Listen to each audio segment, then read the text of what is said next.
My name's Tim Bordson, and I'm one of the program directors at Integrity Incorporated. I've been here since January of 1995, and part of my responsibility is running our foster care program.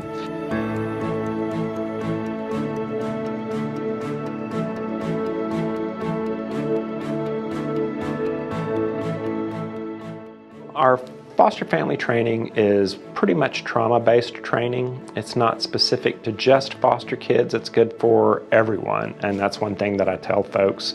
We've been doing this curriculum since about 2006 or 7. We were one of the first agencies in the state to start it.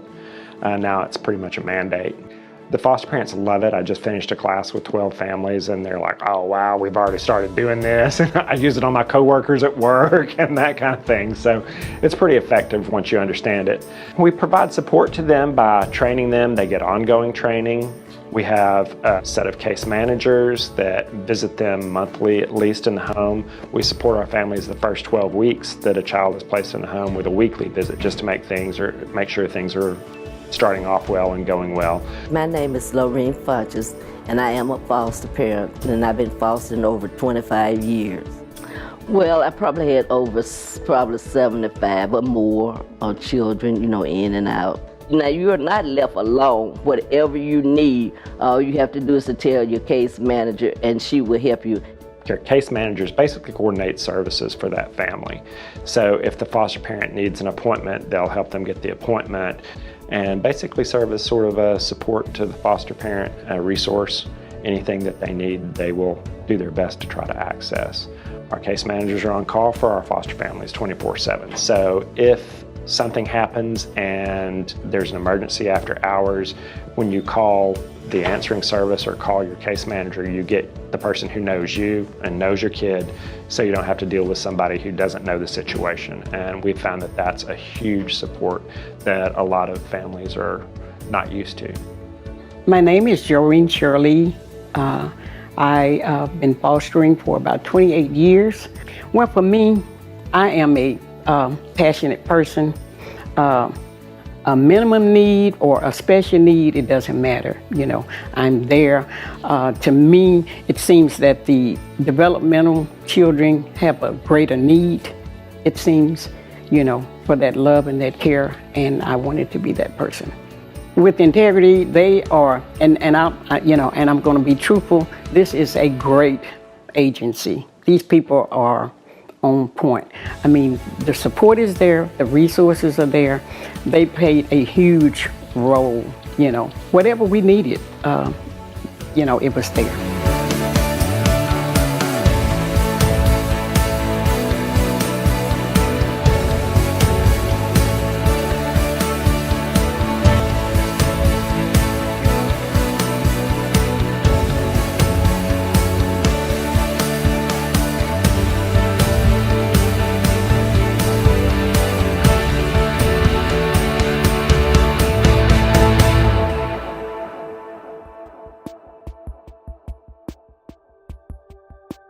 I would just tell them that there's a need, and if they think that they have something to offer, explore that need a little bit and figure out where you fit in the puzzle, because even though we just serve developmentally disabled kids and adults, there's a vast need within that range.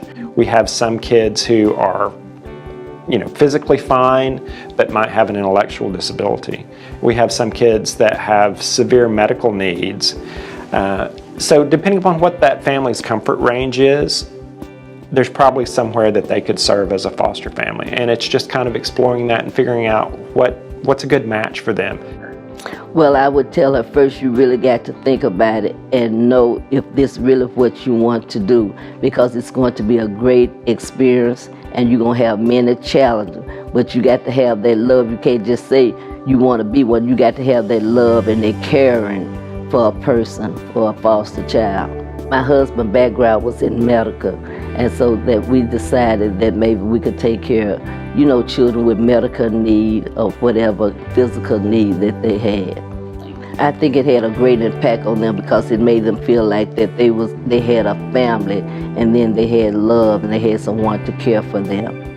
There's an ability to serve based on what your interest and comfort level is. I don't want to match kids who aren't a good match for that family, because it's probably going to end in a disruption, and that's not going to serve the kid well, it's not going to serve the family well, it just creates a lot of problems. You know, a lot of families get into it and they don't know what they want to do, so it's an education process.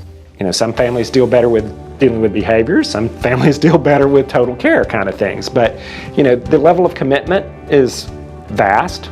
And that's what I tell families. You just have to be in it for the long haul. You have to be willing to commit to that child. If you are, then there's a kid out there that can benefit from being in your home.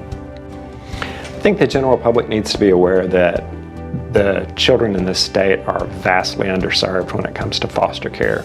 So kids are actually living in facilities that don't need to be in facilities, there's no medical reason for them to be there. It's just that there's not a place in the community, in a home for them to live.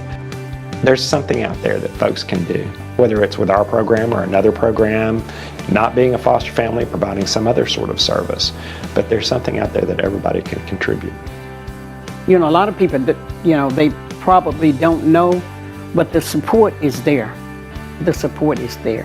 I'm going to always brag on integrity, because these people are the best.